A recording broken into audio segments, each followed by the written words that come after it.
Bueno, muy buenos días. El día de hoy vamos a hablar de plagas en avicultura y mi grupo está conformado por Salome Acosta, María Chacón, Valerie Pinzón, Nicole Ortega, Laura Pinzón y la persona que les habla, Laura Castaña.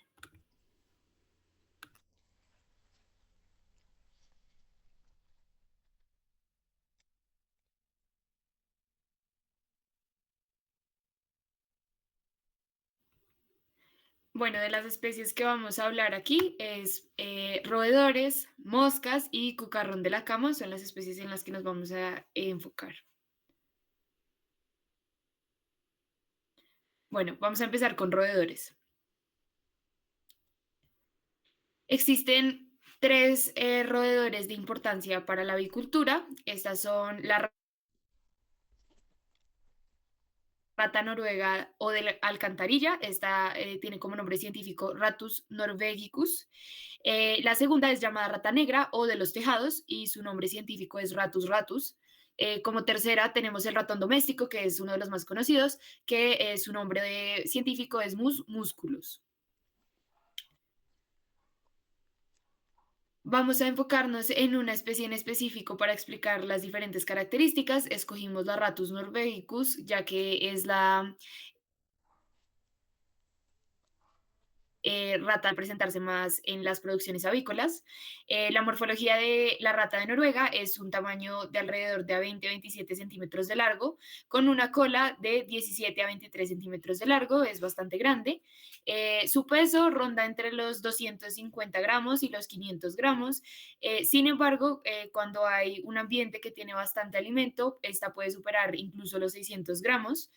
El pelaje es áspero, denso y suele ser de color pardo o grisáceo. Y en el vientre es un poquito más claro, incluso puede llegar a ser blanquecino. Tiene cabeza ancha, también robusta y tiene un hocico romo. Las orejas son pequeñas y también están cubiertas de pelo y apenas sobrepasan la cabeza cuando se doblan hacia adelante. Los ojos de la rata de Noruega son pues relativamente pequeños, por lo que tiene una visión limitada, y su cola es escamosa, anillada y es más gruesa en la base y no presenta pelo.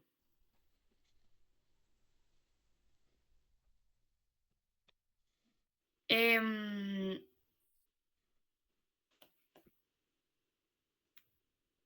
los dientes, estos son los incisivos de color característico amarillos o anaranjados. Como se sabe, son de crecimiento continuo, son muy fuertes y tienen un borde muy afilado. Las extremidades de la rata de Noruega son un poco más largas las patas posteriores que las anteriores y tienen dedos fuertes y también garras afiladas. Ya como otras características del cuerpo, pues es compacto, pero es musculoso y tiene buenas características para excavar y nadar con facilidad. ¿Cuáles son los hábitos de vida de la rata de Noruega? Bueno, en su hábitat, esta es una rata que prefiere principalmente las zonas bajas, también la humedad o pues que sean cercanas al agua, es decir, que suele vivir en alcantarillas, riberas, en sótanos o en basureros. Ella excava madrigueras subterráneas y pues usualmente realiza varias entradas para refugio y nidificación. Se asocia pues estrechamente con las áreas urbanas ya que es altamente adaptable y pues lo que más requiere es simplemente donde haya alimento abundante. Entonces puede estar tanto en zonas urbanas como en zonas rurales. El comportamiento es nocturna, excavadora y es muy buena nadadora y aparte pues a pesar de que es muy musculosa no es tan buena escaladora. Puede trepar, pero pues sí, sigue prefiriendo el suelo.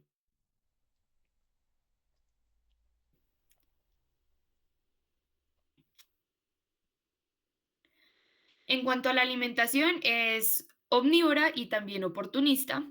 Puede consumir cereales, granos, carnes, basura, huevos, incluso pequeños animales y también incluso frutas. Sin embargo, suele preferir como alimentos que sean ricos en proteína y en grasas.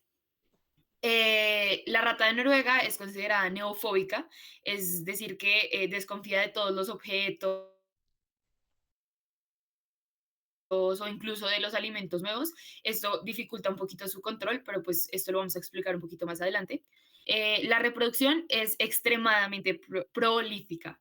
Esto quiere decir que en la preñez una hembra puede llegar a tener entre 5 a 7 camadas al año y por camada pueden ser incluso de 6 a 12 crías por camada.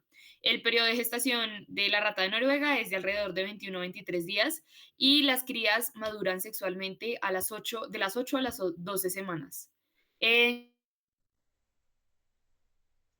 cuanto a la territorialidad, estas marcan su territorio con la orina y con las glándulas sebáceas, se comunican con vocalizaciones ultrasónicas y con señales químicas y son un poco agresivas cuando hay individuos extraños, esto a raíz también de que es neofóbica y sobre todo cuando hay escasez de recursos. ¿Cuál es el ciclo de vida de la rata de Noruega? Bueno, en su nacimiento las crías nacen ciegas, sordas y sin pelo, pesan alrededor de 5 a 6 gramos al nacer y son completamente dependientes a la madre. Luego pasan a una etapa de lactancia que ocurre durante las primeras 3 semanas de vida. De los 7 a los 10 días comienzan a crecer los pelos y de los 14 a los 15 días abren los ojos y empiezan como a explorar y a moverse un poco más. El destete y el crecimiento juvenil ocurre más o menos a los 21 días y allí ellas empiezan a consumir alimento sólido. Allí ya son mucho más activas, desarrollan como habilidades para la excavación y pues como para la búsqueda del alimento. Como mencionamos en la diapositiva anterior, la madurez sexual la alcanzan entre las 8 y las 12 semanas de edad y en condiciones favorables las hembras pues pueden quedar preñadas inmediatamente después del parto. Esto se llama estro postparto. La vida adulta y la reproducción, pues bueno, pueden vivir de 9 a 18 meses en libertad e incluso hasta 3 años en cautiverio. La hembra, pues como se mencionó antes, tiene alrededor de 5 a 7 camadas por año y entre 6 a 12 crías por camada. Y una sola pareja puede originar miles de descendientes en un año si no existe control. El impacto sanitario de la rata de Noruega, bueno, esta puede transmitir diferentes enfermedades, puede transmitir bacterias como la Salmonella sp, la Escherichia coli, el Clostridium sp, la Pasteurella multocida. En cuanto a virus, transporta indirectamente algunos virus aviares al contaminar como las superficies y el agua y como los fómites y demás. Parásitos, ácaros, pulgas y helmintos, pues que afectan incluso a los humanos y no solo a las aves. Y puede transmitir leptospira. Esta es causante de leptospirosis y es transmitida por la orina contaminada.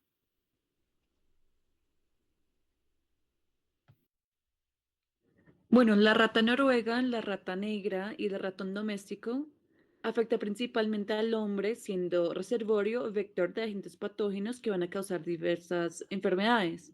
Empezando con la rata noruega o Ratus norvegicus, este puede portar, como ya lo mencionó Salomé, leptospira interrogans, es una bacteria que causa leptospirosis, y esta enfermedad se transmite por contacto con agua o superficies contaminadas con orina de roedor infectado.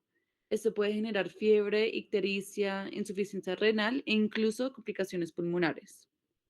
Además, este mismo roedor puede ser portador del hantavirus, que es responsable del síndrome cardiopulmonar por hantavirus.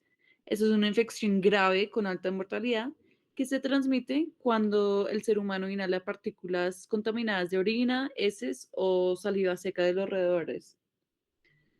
Por otro lado, tenemos el Ratus ratus, esta es la rata negra. Este es vector de Yersinia pestis, una bacteria que causa la peste bubónica, una de las enfermedades más mortales en la historia de la humanidad. La transmisión se da por la picadura de pulgas que previamente se alimentaron de la sangre de un roedor infectado. Y también este roedor puede transmitir Rickettsia typhi, agente casual del tifus murino, igualmente transmitido por la picadura de pulgas infectadas y se puede provocar fiebre alta, erupciones cutáneas y síntomas similares a los de otras infecciones sistémicas. Por último, pues tenemos el musculus, que es ese ratón doméstico, es otro pues un roedor de gran importancia epidemiológica. Este puede portar bacterias del género Salmonella, responsables de la salmonelosis, enfermedad que se transmite por el consumo de alimentos contaminados por heces de los ratones, lo que puede causar diarrea, fiebre y vómitos. Y además ese roedor, al igual que la rata noruega, también puede transmitir leptospirosis, bueno, leptospira, produciendo nuevamente la leptospirosis, ya pues como mencioné, por contacto con orina contaminada. Bueno, acá tenemos distintos compuestos usados como rodenticidas. Estos son principalmente divididos en anticoagulantes de primera y segunda generación y no anticoagulantes. Entonces, empezando con los rodenticidas anticoagulantes, estos actúan evitando la coagulación de la sangre en los roedores, lo que va a provocar hemorragias internas letales. Y se dividen en primera generación, que estos son, digamos, las que requieren varias dosis para ser efectivos, y las de segunda generación ya son más potentes y ya con una sola dosis pueden causar la muerte. Bueno, acá observamos una tabla con algunos de los anticoagulantes de primera y de segunda generación. Incluye la dosis letal, el porcentaje que se usa en los cebos y el riesgo que representan para otros animales. Entonces, por ejemplo, la warfarina, difacinona, brodifacum y la bromadiolina, pues estos en cuanto al riesgo son ligero o moderado hacia otros animales, o sea que ya sean mascotas o fauna silvestre, puede llegar a ser tóxico para estos animales.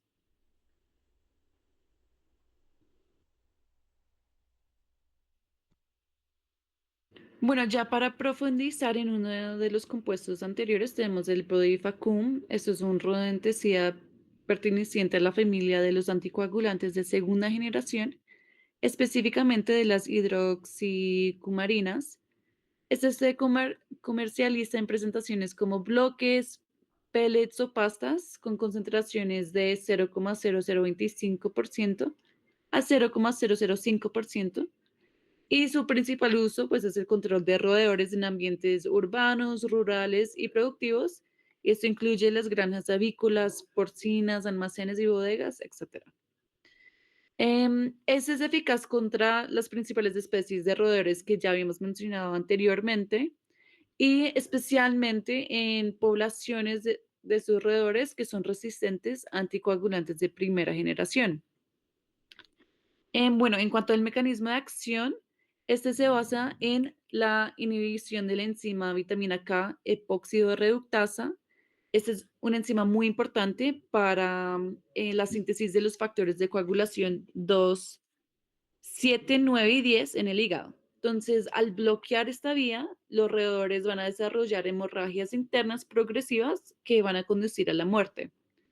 Esta diferencia de los anticoagulantes de primera generación, em, generalmente solo requiere de una sola ingestión para ser letal. Entonces, esto evita que los roedores asocien el cebo con la muerte.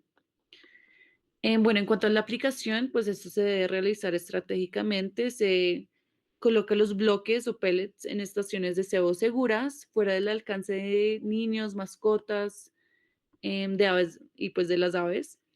Y también es recomendable ubicarlos cerca de las rutas habituales de los roedores, como son las paredes, esquinas o debajo de muebles. Bueno, en cuanto a ventajas, como ya mencioné, tiene una alta eficacia con una sola dosis. Además, tiene cierta capacidad para actuar sobre roedores resistentes a otros anticoagulantes y tiene persistencia en el organismo de roedor, lo que asegura pues, su efecto letal. Sin embargo, pues también tiene sus riesgos, puede causar intoxicación secundaria en animales domésticos y fauna silvestre que pueden consumir los roedores muertos y además tiene cierta persistencia ambiental. Entonces, pues por esas razones se debe usar estrictamente em, con las indicaciones del fabricante para garantizar la seguridad y efectividad del control de plagas. Un ejemplo de este compuesto tenemos el Ratimor, que es la que vemos en la imagen. Si quieres pasa. Acá tenemos la ficha técnica. Pues Ratimor es un rodenticida profesional, pues tiene Brodifacoum a la concentración de 0,005%. Su formulación en bloques parafinados protege el sebo de la humedad y facilita su colocación en portasebos. Bueno, en cuanto a riesgos, pues el Bradifacum es tóxico por ingestión, mientras que por inhalación o contacto con piel y ojos presenta un bajo riesgo, pero pues igual puede causar irritación. Y por esas razones, pues se debe manipular con guantes, mantenerse fuera del alcance de niños, mascotas y aves, y no colocarlo cerca de alimentos ni superficies de preparación de alimentos.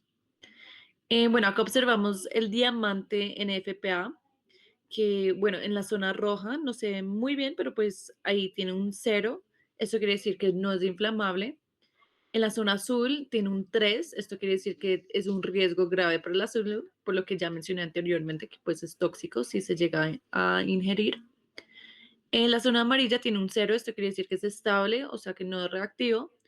Y en la parte blanca, pues normalmente ahí va como información especial, pero en este caso no tiene información. Entonces, pues en términos generales, pues es un producto seguro en cuanto a fuego y estabilidad química, pero pues es altamente tóxico. Bueno, en cuanto a controles físicos, esto pues ya va directamente hacia el animal o al entorno. Hay varios métodos físicos que incluye trampas mecánicas, barreras físicas, eliminación de refugios, control del acceso al alimento y agua, control ambiental y sellado de entradas y grietas. Pero pues una de las trampas más comunes van a ser las trampas mecánicas. Perdón, uno de los métodos físicos más comunes van a ser las trampas mecánicas, ya que eso es una alternativa efectiva y segura frente a otros métodos químicos, especialmente cuando se manejan animales de producción como las aves, donde no se quiere utilizar, digamos, ese método químico, ya que pueden ser un riesgo para las aves. Bueno, las trampas más comunes en el medio rural colombiano van a ser las de resorte o golpe. Estos también son llamadas snap traps, que funcionan mediante un mecanismo que se activa con un cebo, usualmente un pedazo de comida como maíz, queso, concentrado, que al ser tocado por el roedor va a liberar una barra de metal que lo mata instantáneamente.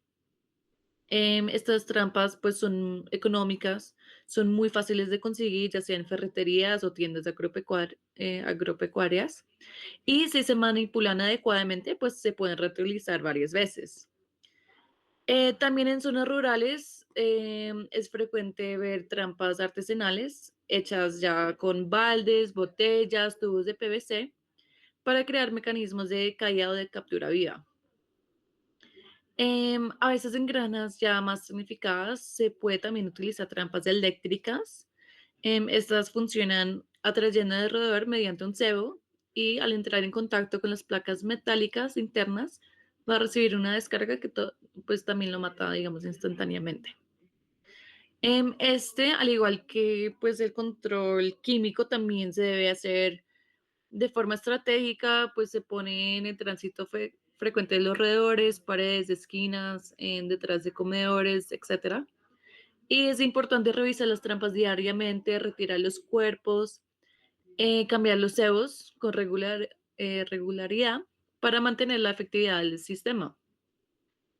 Bueno. Bueno, control biológico tenemos la lechuza de campanario. Esta es una de las pocas especies que cumple una función significativa como controladora biológica.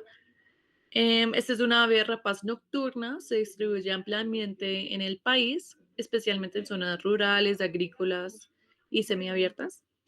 Es un depredador natural muy eficaz, ya que su dieta se basa en pequeños mamíferos como las ratas, ratones y musarañas. Y una sola lechuza puede consumir entre 3 y 6 roedores por noche, lo que representa, digamos, un impacto importante sobre las poblaciones de plagas si se mantiene en la zona de forma estable. En Colombia hay algunas fincas que pues han comenzado a implementar cajas nidos como para atraer a estas aves. Esto busca imitar el hábitat natural de la lechuza para que se establezca cerca de los cultivos de instalaciones. Pero bueno, digamos en sistemas intensivos no es común, pero bueno, para producciones un poco más a pequeña escala sí puede ser una herramienta muy útil, especialmente si se quiere evitar el uso de rodenticidas químicas. Pero bueno, a pesar de sus beneficios, el control biológico de roedores en avicultura es muy limitado. O sea, realmente se restringe a aves rapaces, ya que los gatos, aunque históricamente son usados en fincas, pues no son muy recomendables para sistemas avícolas. Pero sí, digamos, a diferencia de plagas como insectos, donde sí hay una amplia variedad de enemigos naturales, pues en la avicultura sí es como más limitado.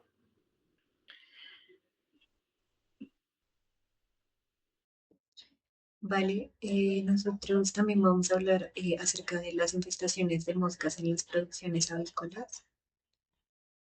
Eh, las infestaciones de moscas son como un gran desafío para las operaciones avícolas porque estas se concentran en fosas, en el almacenamiento de gallinadas, en el piso, en la comida. El estiércol de las aves es un medio ideal para la reproducción y pues las grandes poblaciones de moscas pueden causar molestias y estrés en las pollonas y esto pues va a bajar la producción en las ponedoras y reproductoras.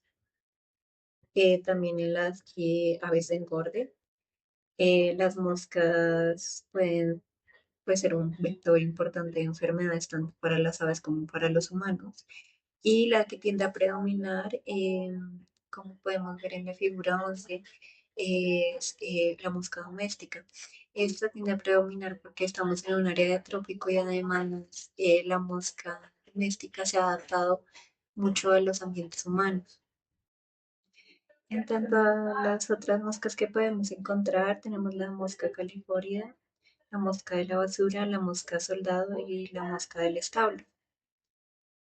Vamos a profundizar un poco más acerca de la mosca doméstica. La mosca doméstica eh, tiene una clasificación taxonómica del reino Animalia, filum Arthropoda, clase Insectas, subclase Pterygota, orden Diptera, suborden Cyclorapta, la familia Edmosidae y el género Edmusca. La especie es mosca doméstica. En su descripción morfológica pueden llegar a medir de 4 a 7,5 milímetros de longitud y tienen dimorfismo sexual, entonces la hembra va a ser más grande que el macho y se va a distinguir por el espacio relativamente amplio en los ojos, ya que en los machos los ojos casi se tocan. Nosotros también tenemos que tener en cuenta que la mosca es la consecuencia del deficiente manejo de los desechos orgánicos, especialmente en los excrementos frescos y húmedos de las explotaciones de aves en postura de jaula. Por eso, pues, el hábitat generalmente, como ya lo había mencionado, es el estiércol fresco, la gallinaza húmeda, la basura y los desechos orgánicos por mala manipulación. En la alimentación, las larvas se van a nutrir de materia orgánica en descomposición y los adultos van a preferir líquidos azucarados, secreciones o heces.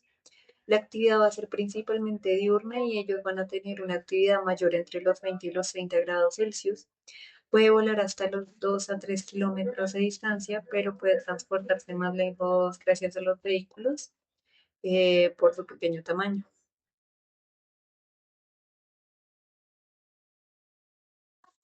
La mosca doméstica, pues, como lo habíamos mencionado, ellas van a nacer naturalmente contaminadas por todo tipo de bacterias, virus y hongos por el lugar donde nacen. Y pues además habrá parásitos y patógenos que se van a trasladar a partir de las patas y vellosidades en el cuerpo. Además de eso, hay que tener en cuenta las proboscides o el tracto digestivo de la mosca, porque eso los convierte en portadores involuntarios hacia el hombre y hacia los animales y causan como un número importante de enfermedades o patologías que impactan toda la producción avícola como tal, como lo son en bacterias la Salmonella, el E. coli, el Campylobacter, la Pasteurella, el Streptococcus y el Staphylococcus, en virus el Newcastle y el Gumboro, y en parásitos las coccidias, o en hongos como la Candida albicans o el Aspergillus fumigatus.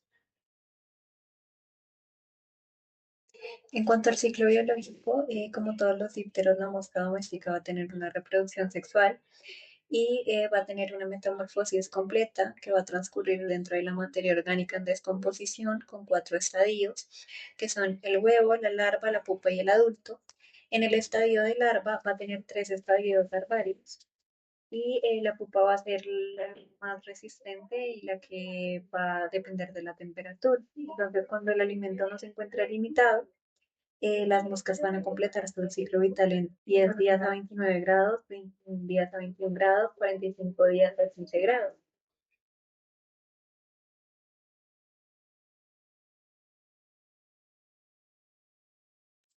En el ciclo biológico vamos a tener el huevo que dura de 8 a 16 horas. Este va a ser blanco, brilloso y difícil de ver por el ojo humano. Se va a encontrar en la materia orgánica húmeda, en los residuos orgánicos, como ya lo habíamos mencionado, en el estiércol. La larva, bueno, luego va a pasar como un estadio larvario que va a durar de 3 días a varias semanas, pues dependiendo, porque como son tres estadios larvarios, eh, representan el 80 al 90% total de la población de moscas en la mayoría de las infestaciones, entonces ese es un punto crítico de control. La pupa va a durar de 2 a 10 días, incluso más, porque eso va a encapsular el exoesqueleto. De ella va a salir la mosca adulta a los pocos días, dependiendo pues, de las condiciones ambientales. A mayor temperatura será más rápido el ciclo biológico de las moscas. Y pues ya en condiciones climáticas extremas, como las son los climas con estaciones, puede permanecer latente durante varios periodos de tiempo en tierra o en sustrato, pues para una mayor tipo de supervivencia.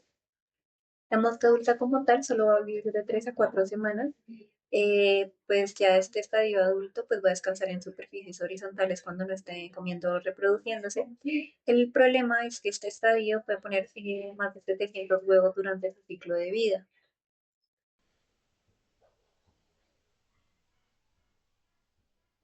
En cuanto al impacto en la avicultura, pues principalmente tenemos que no controlar adecuadamente las moscas puede traer o puede generar problemas tanto en la salud pública de las explotaciones avícolas o incluso pues en las comunidades cercanas con los vecinos puede generar conflictos. Además, pues se produce pues un impacto directo sobre los animales y lo que es sobre su rendimiento productivo, ya que puede generar malestar, estrés, disminución del consumo de alimento, lo que se obtiene como resultado pues una disminución en la producción de carne o huevo o de ambas, pues según sea el tipo de explotación. Por otra parte, pues las moscas lo que van a hacer es defecar y regurgitar, lo que pueden llegar a causar pues manchas en las instalaciones, lo que es pues, los equipos, por ejemplo, pues los bombillos. Si se presenta pues una fuerte infestación, estos se van a manchar y pues se puede llegar a disminuir lo que es la intensidad lumínica pues que es necesaria para diferentes etapas.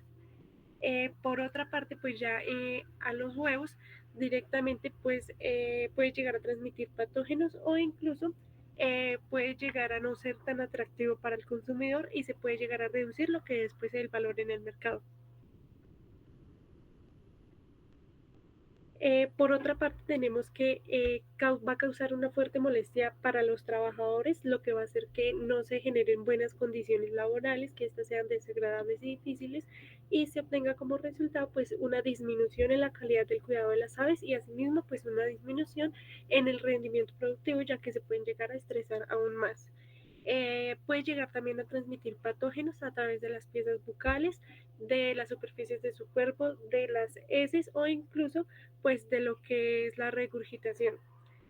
Por otra parte puede llegar a transmitir virus como es Newcastle, influenza aviar, bacterias como E. coli, Klebsiella, Salmonella, Shigella, Vibrio cólera, Enterobacter, Campylobacter, huevos de cestos o incluso riquecias y hongos.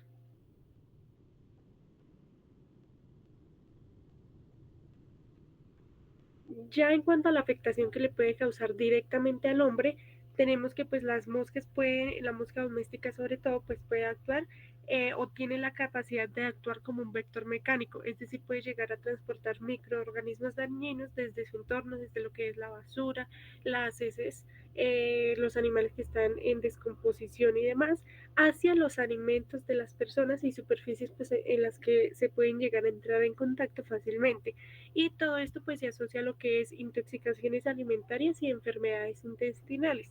Ya directamente pues la mosca puede llegar a generar enfermedades como salmonella, E. coli, campylobacter, listeria y ya más exactamente la salmonella tenemos entérica que sería el ceroar enteriditis o Typhimurium, que ambas pueden llegar a generarle al humano gastroenteritis.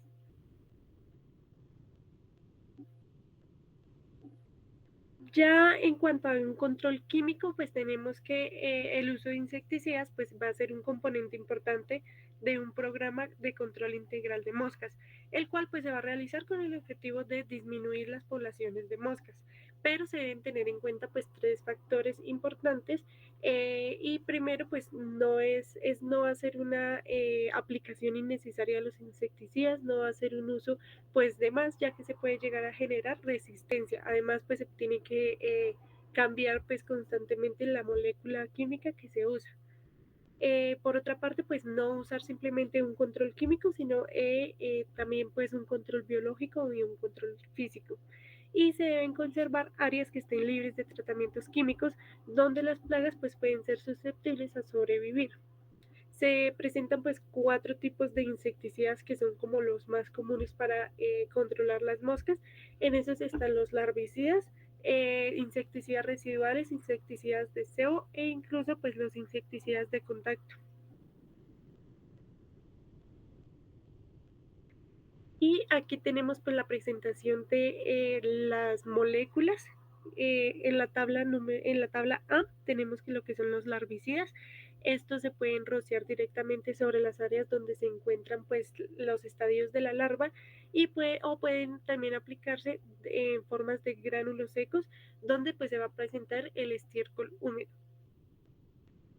Tenemos los insecticidas de la tabla B. Estos son insecticidas residuales. Estos se usan sobre todo pues para las moscas adultas y se aplica directamente sobre las áreas donde las moscas pueden estar recién salidas, donde están constantemente. Y este insecticida puede durar de días a meses. Tenemos la tabla C. En estos son insecticidas que se usan SEO y esto lo que van a hacer pues es atraer a las moscas. Entonces se aplica pues lo que es la molécula química sobre ciertas trampas o sobre ciertos pues elementos donde pues se va a atraer a la mosca y esto se puede llegar a utilizar tanto dentro como fuera pues de las instalaciones avícolas. Eh, y por último, pues están los insecticidas de contacto. Estos son para moscas adultas y se aplican por medio de nebulizadores, aspersores y puede ser efectivo. Bueno, un ejemplo de estos insecticidas químicos tenemos Larvadex. Este contiene 100 gramos sobre kilogramos de ciromacina. La ciromacina pues lo que va a hacer es un regulador de crecimiento de insectos, va a interferir pues en todo lo que es el metabolismo de la quitina en las tres etapas de la larva y lo que va a hacer pues que no se vaya a generar pues la mosca adulta.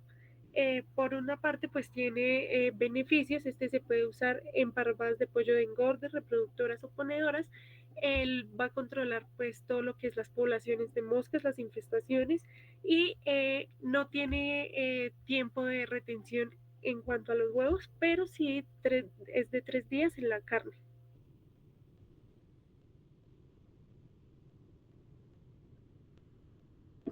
Bueno, ahora por el lado del control físico-mecánico que se maneja, las trampas más utilizadas para el control son las mallas mosquiteras y las cortinas, las trampas viscosas que pues se pegan con papel atrapamosca, las trampas de luz ultravioleta y las tiras de resina colgante. Vamos a explicar más a fondo pues las trampas de luz ultravioleta, ya que pues nos parece un método moderno. Estas trampas pues emiten luz ultravioleta, la cual tiene como función atraer a las moscas. Al acercarse, las moscas quedan pegadas en una superficie adhesiva y pues son eliminadas por medio de una descarga eléctrica. Este método es muy utilizado en restaurantes, hospitales, en las casas o en los establos, como pues lo estamos planteando, ya que de esta manera reducen la población de moscas adultas sin la necesidad de utilizar químicos.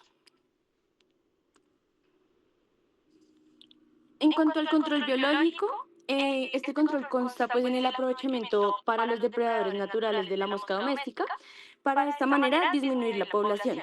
Algunos de los depredadores naturales son los escarabajos depredadores, los cuales pues se consumen los huevos y las larvas en el estiércol, los ácaros depredadores, los cuales atacan los huevos y las larvas jóvenes. Y pues por último, las avispas parasitoides, los cuales ponen sus huevos dentro de las pupas de la mosca. La larva del parasitoide destruye el interior del huevo y pues evita que la mosca adulta crezca.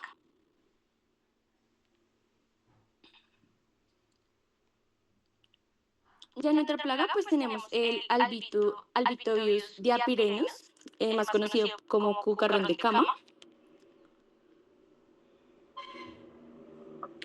En cuanto a las características morfológicas del cucarrón de cama, tenemos que físicamente pues es un escarabajo pequeño de 5 a 7 milímetros de longitud.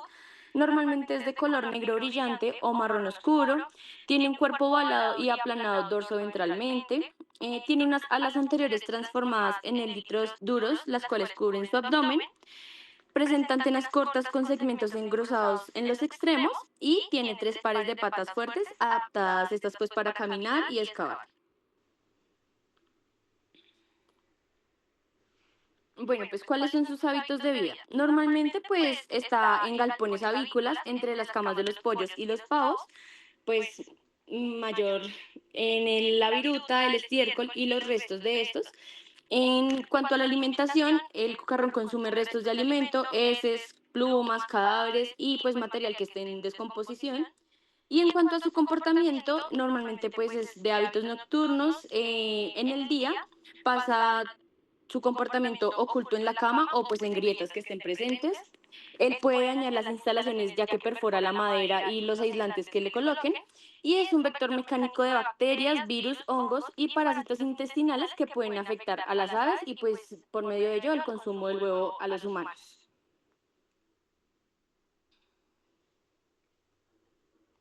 En cuanto a su ciclo de vida, pues tenemos que el primero pues es huevo, este es de color blanco, pequeño y está depositado en la cama o en el estiércol. Ya luego pasa a ser larva, esta es de color amarillento, se presenta alargada y con una cutícula endurecida. Se alimenta intensamente pues de la materia orgánica de las aves y dura entre 40 a 80 días dependiendo pues de la temperatura que se presente. También tenemos pues la pupa, esta se forma dentro de una cama ya construida pues en el sustrato y dura de 4 a 10 días. Y ya luego pues se transforma en el adulto, que es el que conocemos, este puede vivir incluso entre 3 y 12 meses y puede reproducirse varias veces en su vida. Además de ello, pues el ciclo biológico se encuentra favorecido pues por el ambiente cálido y húmedo de las naves de cría, de las aves, perdón, de cría avícola. Estas hembras, pues una vez fertilizadas, son capaces de poner desde 5 o más huevos al día, pudiendo alcanzar pues los 2.000 huevos puestos en toda su vida. Estos huevos se depositan, como lo dijimos, en la cama del ave, principalmente pues debajo de sus comederos y bebederos. También puede ser depositado en grietas de suelo y paredes, y esto normalmente pues transcurre un periodo de incubación entre 3 y 10 días mayormente. La temperatura pues de la crianza de las aves la favorece pues a que crezca y pueda llegar a su ciclo de vida adulto.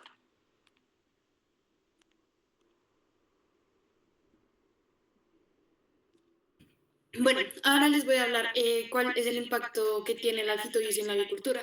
Este alfitoides es un gran vector de diferentes enfermedades virales como el marek o el bumborro, las bacterianas como la salmonelosis, la costridiosis, las protozoarias como la coccidiosis y las fúngicas como la aspergillosis. Este alfitobius genera un bajo rendimiento ya que afecta negativamente el índice de conversión, afectando las ganancias y la economía de la granja.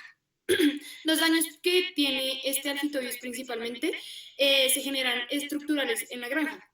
Entonces, el alfitobius genera daños en pisos, en techos, en paredes y tiene una predilección, tiene una preferencia por materiales térmicos. Lo que hace el alfitobius es generar grietas, aperturas en estos materiales, afectando así la temperatura y el ambiente térmico del lugar. Procede generando un daño físico, ya que este cambio de temperatura genera estrés en los animales y cuando hay presencia de larvas dentro del cuerpo del animal se generan laceraciones en piel, en tejidos, en órganos y lo que hace también es disminuir el peso del animal y afecta la producción. ¿Cómo afecta el alfitoyus al hombre? Bueno, no hay una enfermedad en específico que diga que los afecta, pero en un estudio que se realizó en Brasil, que lo publicó la revista de Avicultura, habla que separó y aisló diferentes patógenos, enfermedades y cepas de este alfitoyus y encontraron una cepa colibacteriana que era patógena tanto en los animales como en el hombre. Bueno, los métodos de prevención y control. Está el principal, el más importante que nosotras consideramos, que era el Arbigen. El Arbigen está compuesto por difluencerona al 48%. Es un herbicida súper concentrado de amplio espectro. ¿Cómo funciona este? Necesitamos hacerlo en una dilución de agua, ya que el agua va a funcionarle como vehículo y va a ser muchísimo mejor para que pueda penetrarse en las diferentes superficies y normalmente nos indican que se debe utilizar 1 mililitro por cada metro cuadrado de superficie. En la ficha técnica que tengo acá presente nos explican que generalmente se utiliza de 1 a 5 litros por 10 metros alrededor de la granja. Lo que genera este método es evitar el crecimiento de larvas y producción de los huevos. Acá tenemos la ficha de datos de seguridad de este Larvigen. Entonces, pues está la identificación de peligros, nos indica que es muy tóxico para los organismos acuáticos. También tiene, pues, toxicidad cutánea. Y en caso de ser inhalado, pues en este caso no tiene ninguna afectación por ser inhalado, no tiene si tiene contacto con la piel, pues tampoco se genera, o sea, no es como un producto que genere muchas afectaciones en el hombre. Otros métodos químicos que está el Finigen Plus, que está compuesto por cipermetrina al 3% y neonicotinoide al 3%. Esta combinación de dos sustancias químicas activas lo que hace es evitar resistencias cruzadas. También está el Cipergen 5DP. Está compuesto por cipermetrina al 5%, genera un gran efecto choque y persistente al mismo tiempo en el tiempo. Y como es un producto espolvoreado, sirve muchísimo para aplicarlo en estructuras y pisos porosos, ya que lo que hace es penetrarlo muchísimo más fácil. ¿En qué momento se deben utilizar estos métodos para que sean muy efectivos? Normalmente nos indican que al momento de hacer un aseo general, al momento de hacer un vacío sanitario, cuando los animales salgan, deben aplicarse estos métodos, estos productos químicos, para que pasadas las 24 o 48 horas, cuando haya exceso de humedad, calor, aumento de la temperatura, los adultos y las larvas salgan y se expongan a estos productos y así tengamos un efecto pues mucho mejor.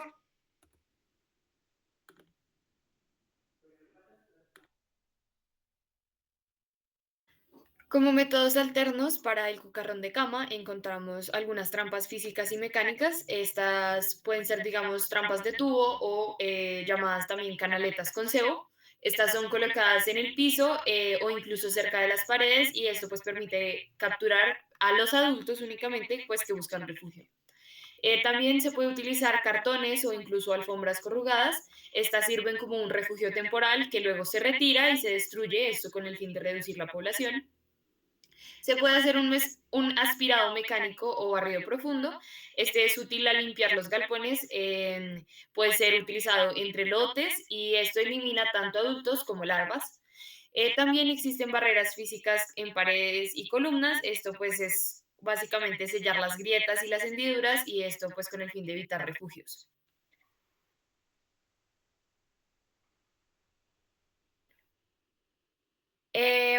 Hay otro tipo de trampas físicas y mecánicas que es, por ejemplo, la rotación y el manejo de la cama. Esto se debe realizar, digamos que retirando y reemplazando completamente la viruta o la cama usada entre los lotes y esto pues corta el ciclo de vida del parásito o de la plaga.